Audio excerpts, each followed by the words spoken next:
Basta ganun lang kasimple. Kasi parang walang spill. Mafe-feel mo kasi pag may buying signal, right? Di ba mafe-feel mo based on conversation? Ano ba yung buying signal, bro? What are samples of buying signal? Kasi yung nafe-feel mo pare, for example, alam ko matinig ka sa chicks. So, ikaw, mabilis ka makakita ng mga buying signal. Eh kami, mga torpe kami. So, ano yung buying signal pare? Para matuto naman kami, bro. Pwede ka na simulat ng libro eh. Buying signal, they'll start asking how much, okay, how much yan? Then, magkano ba siya right now? Yun, di ba, tanong niya, usually, di ba sinabi ko, it's an LTO, limited time lang yan, so I'm gonna give you the opportunity to have it, blah, blah, blah, ganong price. So, sabihin, how much ba paglabas? Yan, buying signal na yan. They're willing to pay na. So, pag nagbibigay na ng ganong signal, hindi na ako masyadong maraming kinikwento na magsasabi pa ako to product, and so on and so forth. Kasi, subconsciously, gusto niya na magbayad na. So, figures na talaga. So, sabihin ko lang, now it's 70,000. Tapos na. Hindi ko na sabihin na next year, it's 85. Basta ngayon lang, now it's 70,000. Diretso. Alright. Sabihin ko lang, so, okay ka na ba dito? You gonna pay in cash or check? Yan lang. Hindi ko masyado binibigay yung option na credit card eh. Pag may nagtatanong lang, pwede ba card? Pwede naman. Ano ba yung card mo? Yun na. Tapos kinukuha na namin. Ganun din po. Very important. If people are not asking for if you don't have to give the option of the card, cash or check is always better. Now, when they pay by check, you do not date it on the time of the LTO because there's clearing. So you date it 3 days before the LTO. Yes? Now, very important. Many of you are going to be handling a lot of money for the very first time. Utang na loob, i-deposit nyo, huwag dalhin sa bulsa. Because customers will never be able to understand. Pag sinabi mo, na-hold up ako nahulog nawala they're never going to be able to understand and you're going to lose a lot. Do not keep it with you. So what do I suggest? Open a BDO account. Yung lugar ninyo, pag walang BDO, baka maraming NPA. Siguradong may BDO dyan, hanggang alas 7 pa nga. Pag nakakollect ka na, go rush to the BDO and deposit. I'm not certain if this is still available, but used to be, there are some banks that would accept post-dated checks. So kahit post-dated, merong post-dated deposit. They will deposit automatically during the day. Why would you do that? Kasi baka may customer na mag-change mind, sabi mo, hala ma'am, na-deposit ko na. You know what I'm saying? Just in case lang pero do that. Pag cash, deposit right away. Do not have it handy with you.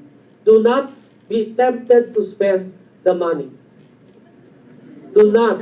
Now, if you are going to use the money that is cash to earn points from the credit card, so when you collect it, deposit it to your credit card right now so that your credit card will actually register an overpayment, which means to say that overpayment will be an added limit to your card. So you can get points for travels, yes?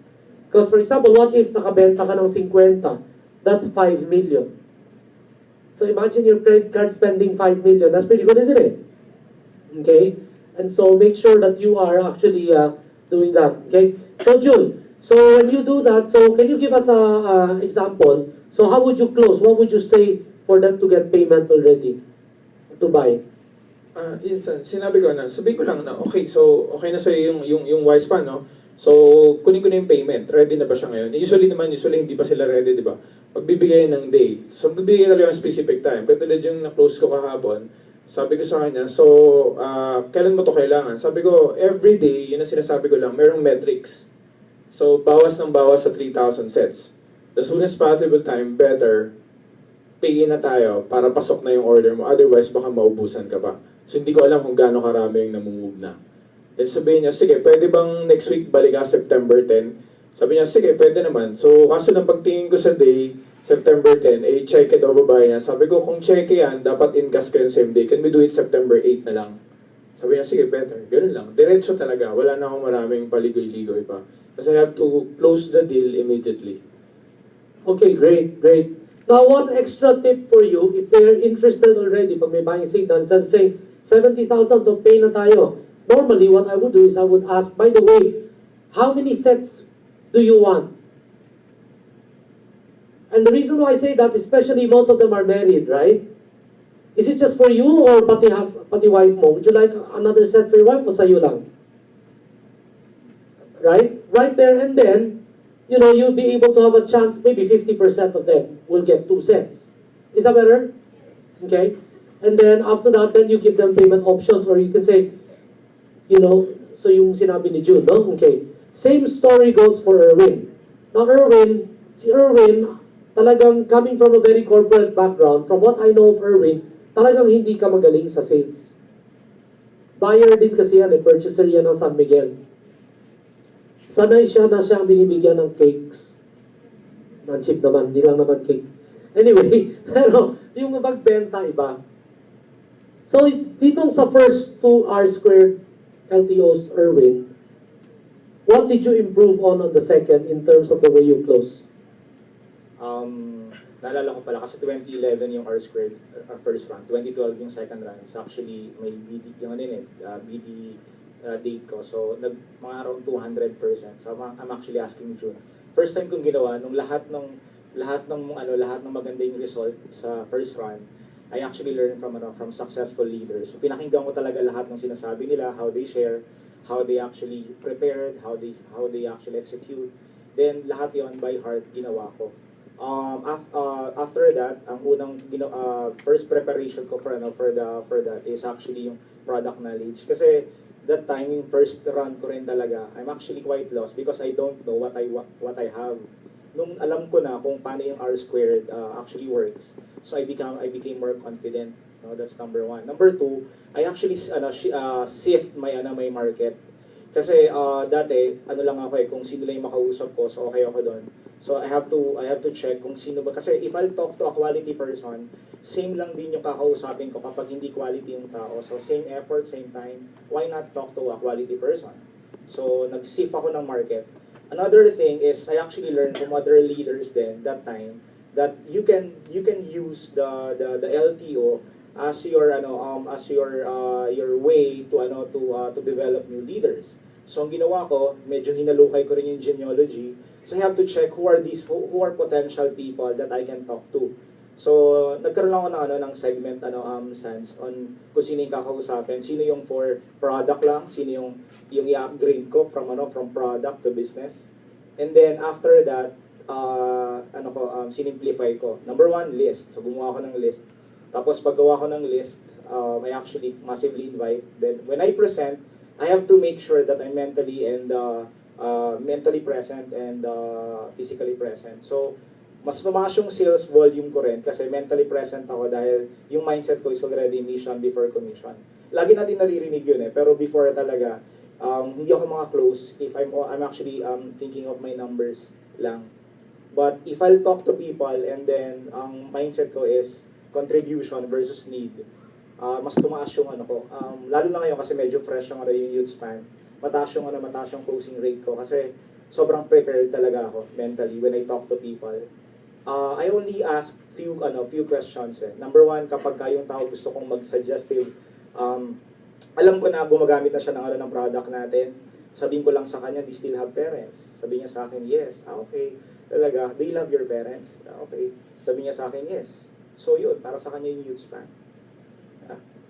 Tapos, last time, di ba, si Sandy, in-apply ko agad sa kanya. Sabi niya, last time, yung monkeys daw actually have 30% increase in lifespan, no, kapag so kung ang 60 years old kasi, ang Filipino 66 years old yung lifespan natin. Times mo ng 1.3, ilang taon na tayo? It's like mga mga 80 plus. So you're like buying 20 years of your life. So ang closing ko is actually more of emotional and relationship. Kasi like the other day, may kausap kami. Tagal lang kwentuhan. Tapos hinintay ko talaga yung buying signal.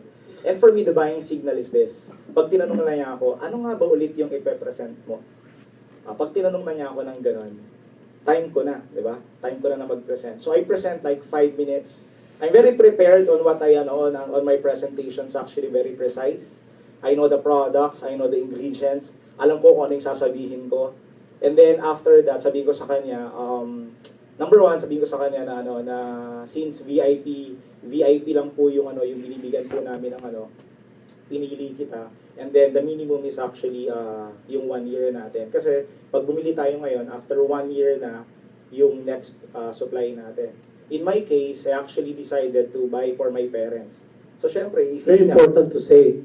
bumili ako for my parents. Kasi love ko po yung parents ko. Sabi ko sa kanya gano'n. So, Pag hindi ka bumili, di mo love parents mo. Di biro lang. yeah, totoo yun. Kasi my father is already 70, my mother is already 68. Mag-birthday siya sa October. So, ano ba yung best na pwede ko maibigay sa parents ko? 'Di ba? Ano yung pwedeng maibigay mo sa kanya? Health. 'Di ba? So, if you can buy shoes, bags, cars, properties, the best investment is actually health.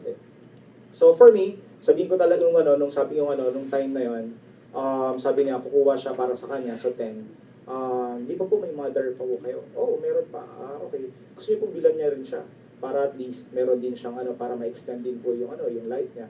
Okay, magkano na bale? So, kasi since customer na to, 56,000. So, nakakaya naman pag ginawa kong 70 na. Si Ria magaling kahit customer. 85 pa nga benta ni Ria. So, yan. So, kailangan Hindi naman mag-service kasi si... kailangan ko pang ma-absorb ibang Maraming powers. binibigay na Hindi ko pa- cake, maraming binibigay na may mapasalubong. Di biro lang. Kaya, so, nung time na yon, nag-suggestive sell up ako. Sabi ko talaga sa kanya, bilang mo na yung parents nyo, kasi who knows what can happen in the next 10 months eh. Diba? So, kung masisecure nyo siya, then you can actually secure na, you're also secure na yung next 10 months ng parents nyo will actually be healthier life. O sige, magkano na yun? Bale, pag dalawa, 112,000. Tapos sinabi niya, ano ba yung mode of payment? Better po pag cash. And then, kapag ka ganon, talagang, since I'm mentally prepared, I always pray, actually, by the way, before I present, kiniklaim ko na yun eh. Mataas yung closing rate ko pag nagpe-pray ako, mataas yung closing rate ko pag mentally prepared ako, mataas yung closing rate ko kapag ang iniisip ko talaga yung contribution. Tapos, sobrang posture ko kasi hindi talaga ako, yung sinasabi ni Sandy na kapag ganon, you act like a cat. You don't want to act like a dog, di ba? Parang pag sinabi niyang kuha na ako, ay, ako, ganyan. So, sobrang